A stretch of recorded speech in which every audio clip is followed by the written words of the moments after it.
Alright, update tayo. 1 year and 5 months of ownership dito sa Motorstar Legend Easy Ride 125 Fi.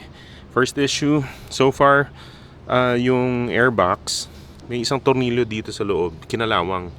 Pero the rest yung tornilyo maganda. Ewan ko paano nangyari yan. Baka nung nagpa-CVT cleaning ako, baka nagkamali yung yung mekanikong naabot na tornilyo dito. Kinalawang. Pero the rest ng tornilyo okay naman, ang ganda pa. Tapos nakapag CVT cleaning na ako. So far, so good pa rin. All stock. Gulong still all stock. Okay pa rin. Brakes no problem. All stock pa rin. Except for this, yung upuan, stock pa rin siya pero linagyan ko lang ng cover, seat cover. Yung parang gantong easy chocolate na seat cover na distrap. Tapos yung under seat still good. Wala namang fairings na na-crack na tulad ng ibang owners naka-crack yung dito. Kasi nilagyan ko na ng goma dito. Tinanggal ko to under seat. Tapos nilagyan ko ng yung pinagpapatungan nito sa loob. May goma. Kaya hindi siya malangit-ngit. Kasi if napanood mo yung una kong video nito, pag upo ko dito, yung malangit-ngit talaga. Ngayon, pag inupuan mo to, wala. Zero. Kaya okay na okay. Yun pa lang na prevent ko na yung mga cracks. Nakita ko na kaagad eh. Tapos tambucho still stock. Yeah, most of it. So ngayon, ang setup ko, tinanggal ko yung bracket kasi mabigat rin pala yung bracket na nung tinanggal ko, mabigat rin. So weight reduction ako ngayon. Ito lang yung grab bar ko ngayon. Ang laki nung ginaan. Tapos yung visor ko, tinanggal ko rin. Tinanay ko muna na walang visor. Nakaabot ako ng mga 38 kilometers per liter. Hindi ko na lang na vlog kasi busy eh. Pero kinompute ko halos 38, almost 39 pa nga eh. At ako mabigat ako 95 kilos ako ngayon. Bigat ko. Kaya kung ikaw magaan and nasa 60, 80 kilos ka, baka umabot ka ng 42 to 45 kilometers dito sa motor na to per liter. Kaya okay rin. Ito kasalanan ko to kasi yung kinabit ko yung visor, hindi pantay to eh. Nung hindi pantay ito, so tumama yung bakal dito. So ako yan, kasalanan ko yan. Pero the rest is stock. Kita nyo naman lahat. Ito, side mirror still stock. Wala akong pinalitan. Wala. Susi still good. USB still good. Okay pa rin. Yung upuan niya, yeah, gumagana pa rin lahat yan. Okay na okay pa. Walang problema. Tapos yung ilaw, lahat ng ilaw gumagana pa. 1 year, 5 months. All LED, daytime, yung park light, signal light, lahat gumagana. And, yep. Another pros nito, walang problema sa starting. Basta brand new nyo nakuha, maayos yung baterya. At sinusundan nyo lang yung pag-boot, pag in-on nyo. Hintayin nyo muna mag-boot ng tama at tumunog muna yung fuel pump. Yeah, sundan nyo lang, huwag nyo lang bugbugin. At aalagaan kayo nito, basta alagaan nyo rin siya. Isa pang pros nito is ang gaan niyang dalhin. It's like 100 kilos lang siya. Halos kasing mabigat lang siya ng konti sa akin. So, ang dali niyang i-maneuver. At tapos yung plaka pati ORCR nakuha ko within 2 months na nabili ko to sa Pasig, sa LGM Pasig. So maayos yung dealership do. Another pros na gusto ko dito is yung storage niya. Hindi nga lang kasya ang full face or half face helmet, pero enough siya for other stuff. Tulad nitong bag kong to, kasya siya dito. Ilang gloves ang kasya dito. Yung space dito, ang lawak pa. Yun nga lang, ang sana kumasya kahit papano half face helmet, pero hindi eh. Yun lang naman. Pero the rest, jacket, sapatos, tsinelas, gloves, and other stuff, kapote, kakasya dito. Actually, yung kapote ko nandito sa loob ng bag na to. Medyo malaki itong bag na to eh. Pero nilagay ko lang siya dito para may space pa dito, pang gather lang, para segregated. So yun ang gusto ko dito, yung space niya. Yung cons lang is hindi kasya helmet, yun lang. Isa pang pros na gusto ko sa kanya, surprisingly GY6 engine siya ng 125cc. Ang lakas niyang humatak. Tapos meron siyang hatak, meron rin siyang top speed, kayang kaya. Hindi ko lang sinasagad pero ang lakas niya. Kaya niyang umahon diyan sa Canley o Canley diyan sa may Pasig. Kayang-kaya. Masinag, Antipolo, Kogyo, kayang-kaya. Tapos yun nga lang, depende sa pagmamaneho nyo yung konsumo nga ng gas. Ako, malakas ako, matrattle ako, kaya malakas ako sa gas. Pero kung marunong kayo, kung mag-drive kayo parang as if manual siya, parang gini-gear-gear nyo every piga, titipid rin matipid rin siya. Depende talaga sa driver. Other pros na gusto ko dito is pag on nyo, all your information nandito. May oras, yung tachometer, may trip meter, odometer, fuel gauge, ayan. Yeah, ang wala lang talaga dito is yung voltage ng baterya. Sana may voltage monitoring, no? Yun lang naman. And so far, yung mga switches niya, gumagana lahat. Okay na okay pa lahat. Yung ilaw, yung starter. Okay na okay pa. Yung ilaw, yes, ayun. Passing light niya, still good.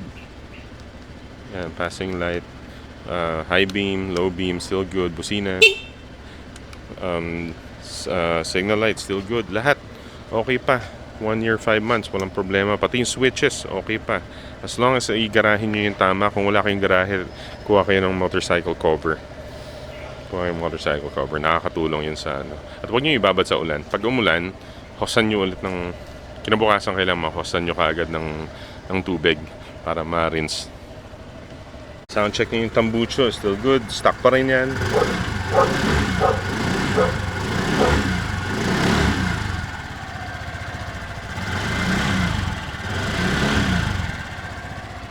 Yes, all good pa rin. Very good. Yan, tingnan yung forma. Oh. Yan. Ito yung pinaka setup ko pagka weight reduction. Gusto ko magtipid sa gas. At hindi naman ako maraming gamit na dala. Sa gig lang, nasa likod ko lang, nakastrap sa akin gitara. Yun lang. Tapos helmet. Yung helmet, may helmet hook naman dito na pwedeng paglagyan pagka nakapark. So far, so good.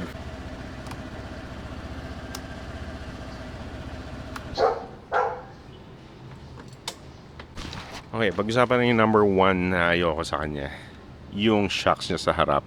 Nagbo-bottom out sa akin. Nung isang araw, galing akong gig, medyo late na. Hindi ko napansin may manhole, medyo malalim. Nadaanan ko siya, nag-bottom out, nagbakal to bakal. So, for me, medyo kailangan itono to sa aking weight. Due diligence ngayon naman, ako naman yata may problema nun kasi dapat, FYI, ang motor or scooter, dapat yan tinotono based sa gumagamit. Lalo na kung ikaw may-ari, ikaw yung primary na gumagamit ng motor, tinotono yung shocks based sa weight mo. Pareho yan tinotono. Lalo na yung front, dapat yan tinotono. Kasi pagka inupuan ko, parang marami yung play nakakain na eh.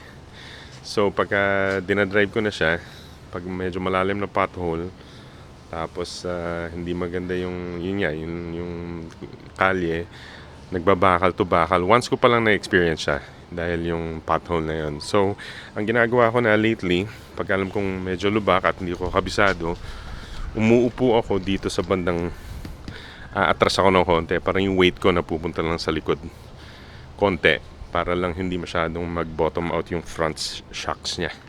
Yun lang naman ang tungkol sa shocks. And another cons na may kinalaman sa shocks at sa handling is yung gulong is 12 inches.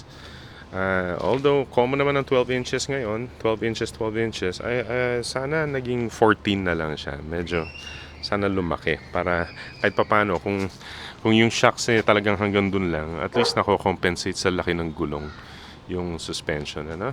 Yun lang naman ang wish ko. Sana sa next version niya mas magandang shocks mas. And another cons na tulad ng sinabi ko sa kanina, okay lang sana yung U-box niya, pero sana lakihan na kasya ang helmet para hindi na kailangan ng top box para yung weight reduction niya okay na okay. Alam mo yun, kung kasya lang kahit half face helmet dito, Kaya pag sira mo, tapos ganyan lang ang sistema, yung setup mo, okay na sana eh. Hindi mo na kailangan top box eh. At secured na secured. Hindi ka masyadong kakabahan na yung helmet mo manakaw. Sa pang cons is yung side mirror, to me, parang sana medyo wide angle pa. Kasi medyo malapit eh. Para sa akin for me, parang ang lapit ng likod ko. Kaya gumagamit ako wide angle dito, both sides. Para isang tingin lang, alam ko na. So I hope yung side mirror sa next version is medyo ganun pa rin kalaki pero wide angle. Medyo i-wide angle nila. At ito pa, medyo malaking wish list. Sana yung next version liquid cooled. No, siguro okay lang kahit umangat yung price ng konti. Pero kasi as is, hindi ko ilo-long ride to masyado. May iba akong motor na iniisip for long ride. Ito, long ride siguro sa akin kasi is province ride yun eh. Mga Bicol, from Manila to Bicol to, Manila to Real, or Manila to Batangas, Manila to La Union. Yan yung mga long rides ko eh, na iniisip eh. So ako hindi ko ibabiyahe ito ng La Union. From Pasig, Manila, Marikina to La Union. Hindi ko gagawin. Hindi ko ibabiyahe ito. Pero kung i-liquid cool nila, tapos medyo lakihan yung gulong, tapos lagyan nila ng battery, battery volt yung monitor, yun medyo mapapaisip na ako na baka pwede i-long ride. Pero as is, hindi ko ibabiyahe ito sa La Union. Dito lang ako, sa Real siguro, pinakamalayo, or Laguna, Quezon. Yan, yung mga Pagbilao, pwede siguro. Hindi pa yun yung long ride na kino-consider kung long ride eh. Hindi pa siya masyadong long ride sa akin, yung Real pati Quezon. Ang long ride is La Union, Pagudpod. Yan ang long ride. Pero pagka yun nga, yung mga features na sinabi ko, kung dagdagan nila sa version 4 na, version 2 or 3, I think may version 2 o sa next version, lagyan nila nun, pwede to long ride. So once na may experience mong i-drive to, upuan na ganito, as is, matutuwa ka eh, kasi magaan, malakas ang makina, 125 GY6, malakas ang makina, okay? Pwedeng patipirin yung makina, depende sa'yo. Pwede mo malakas sa gas, kung depende sa'yo talaga, kung maano ka. So talagang nasa driver yon. Matutuwa ka eh, dahil ang gaan, ang daling maniobra, may power siya. Nasubukan ko na, ang bigat ko eh. Kayang-kaya ako. At yeah, masaya siyang dalhin dahil kakaiba siya. Medyo nasanay na ako yung pinagtitinginan ng mga tao every time na bumabiyahe. So, yun ang mga nakakatuwa sa kanya. Alright, so I guess that's my 1 year and 5 months review for now. Hindi muna tayo bumiyahe sa kalye dahil medyo magulo ang init, di ba? So, lahat ng tao mainit ang ulo. So, dito lang tayo sa driveway. So, if you're thinking of getting a scooter just like this, marirecommend ko ba? Well, kung 40 plus ka na and hanap mo lang talaga sa daily rider, errand bike na masaya, na tipid sa budget at malakas ang makina, pwedeng tipid sa gas, pwedeng depende sa'yo. Yeah, marirecommend ko naman siya for errand rides and semi-long rides. Hindi siya long ride, semi lang. Okay, itong Motorstar Legend.